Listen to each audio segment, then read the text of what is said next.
একটু কমিয়ে আনা হয়েছে। ঠিক লেবুর দাম কি দেখলে আমরা এখানে দেখতে পাচ্ছি যে লেবুর যেমন দামটি ছিল রমজানের শুরুর দিকে 80 থেকে 120 টাকা, সেই লেবুটি এখন কমিয়ে 40 কথা বলে 100 টাকা করা হয়েছে। এখানে আমরা ভাইয়ের সাথে একটু কথা বলবো যে ভাই এখন টমেটো এবং শসা এগুলোর দাম কেমন? প্রথম রোজার মধ্যে টমেটো কেজি 60 টাকা কেজি। শসা কেমন? শসা 100 থেকে 120 টাকা। শসা তেমন একটা 80 টাকা কেজি। এখানে আপনার দাম বেগুনের কথা বলতে লাভ নেই। বেগুন হয়েছিল 120 টাকা, 10 টাকা কেজি আমরা বিক্রি করছি। এখন বেগুনের দাম একদম কমে গেছে, 100 টাকা কেজি। দর্শক, যেমনটি দেখছিলেন রমজানের শুরুতে কিন্তু যেমন মূল্য ছিল, আমরা মরিচের দাম দিকে লেবু মাঝারি থেকে শুরু করে বড় রয়েছে এবং সেটার উপর ভিত্তি করে কিন্তু এখানে লেবুর দাম নির্ধারণ করা হচ্ছে। আমরা একটু পাশেই লক্ষ্য করব যে কাঁচা মরিচ দেখছি যে কাঁচা মরিচের দাম এখন কেমন সেটাও আমরা একটু শুনবো। আপনারা যেমনটি দেখলেন যে রমজানের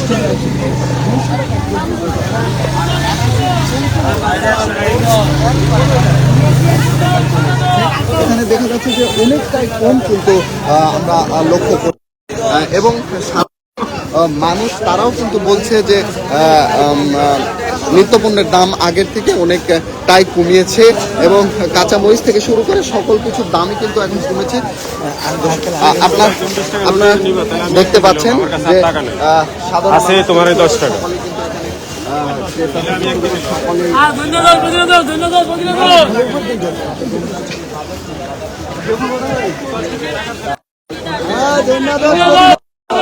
দামে কিন্তু এখন আগের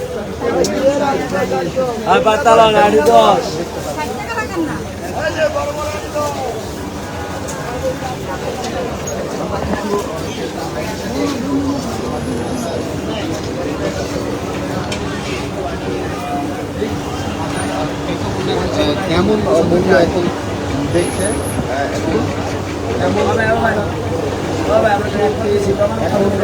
কমেছে, আমরা সেটি লক্ষ্য করেছি এবং আগের তুলনায় আমরা কিছুদিন আগেই দেখলাম যে আগের তুলনায় মরিচের দাম রমজানের শুরুতে কিন্তু ছিল 200 টাকা, সেখান থেকে কমিয়ে কিন্তু এখন 100 টাকা করা হয়েছে। 100 টাকা আমরা এমনকি লক্ষ্য করছি এবং সাধারণ ক্রেতাও কিন্তু ঢাকার রাজধানীর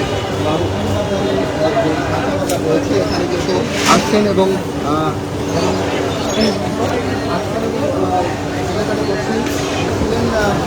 বাজারের ঊর্ধ্বগতি এবং নিম্নগতি সাধারণ ক্রেতা তারা কিন্তু জানালেন যে বাজারের যে ঊর্ধ্বগতি এবং নিম্নগতি এটা আসলে সিন্ডিকেটের মাধ্যমেই হয় এমনটি আমাদের জানালেন এবং সকাল থেকে কিন্তু সাধারণ যেসব দোকানদার রয়েছে এবং বিক্রেতা ক্রেতা রয়েছে তারা কারওয়ান বাজারে আছে এবং তাদের নিত্য প্রয়োজনীয়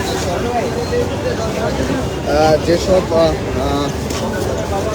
পণ্য রমজানের যেসব বাজার রয়েছে সেই সকল কিন্তু তারা ক্রয় বিক্রয় করছে।